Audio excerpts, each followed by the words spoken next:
Elle est fanat de koh, ici Léon, et oui, c'est le retour des reviews de koh, et on démarre avec le premier épisode de koh All Star où on a tout simplement le retour un peu des héros. Alors là, j'ai bien aimé moi le fait que dès qu'ils arrivent, on présente à chaque fois les candidats un par un, et ça franchement c'est sympa. Ça nous permet un peu de nous remémorer qui sont-ils, d'où ils viennent, et ça franchement c'est assez cool et j'ai trouvé ça assez fun et ça pas duré trop longtemps, c'était tout à fait nickel. Et là, Denis nous annonce quoi? On commence directement par le jeu en binôme. Rien que ça, bim, jeu en binôme. Et là, tu vois, la composition des binômes, franchement, c'est explosif. Hein. T'en as quand même qui s'entendaient pas trop. Hein. Yacine Clémentine, Maxime Johanna.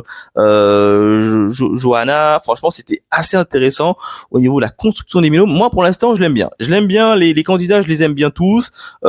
Directement, ça démarre sur les binômes. Moi, je te dis, là, ça démarre très, très fort. Les jeux d'immunité, il fallait tout simplement mettre des espèces de poids dans des sacoches et là directement j'ai plutôt bien aimé également ce jeu, c'était bien fait. À chaque fois sur le côté droit de l'écran t'avais écrit les deux petites photos avec le nombre de kilos et le nombre de poids qu'ils avaient et franchement c'était assez intéressant. Alors les vainqueurs c'est Yacine et Clémentine, ou d'ailleurs j'ai trouvé sur ce jeu là Yacine il a pas bronché hein. Franchement il a tenu assez facilement le choc je trouve.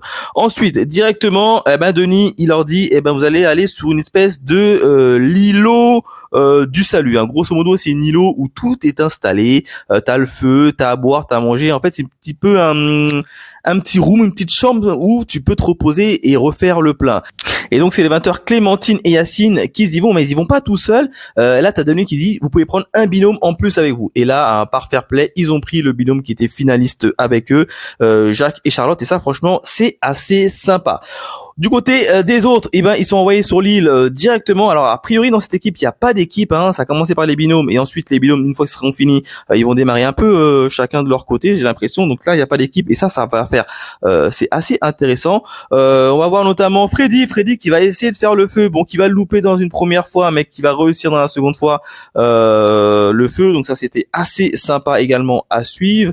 Et puis là on va voir le jeu de l'immunité directement. Le jeu de l'immunité c'était une espèce de jeu, il devait monter sur une espèce d'équilibre et me poser des objets en équilibre également. Et là à ce jeu là ça va tout simplement être Freddy et Christina qui ont bien joué le coup. Franchement les deux ils ont bien joué le coup. On a eu un Freddy qui a donné les ordres et Christina qui a parfaitement bien exécuté et du coup qu'ils ont gagné le jeu de l'immunité et eux ils sont tranquilles. Par-delà de ça, qu'est-ce qu'il y a eu d'autre? Il y a eu tout simplement la guêpe. Ah, l'histoire de la guêpe. Il faut qu'on en parle de l'histoire de la guêpe. Alors a priori il y a plusieurs personnes qui se sont fait piquer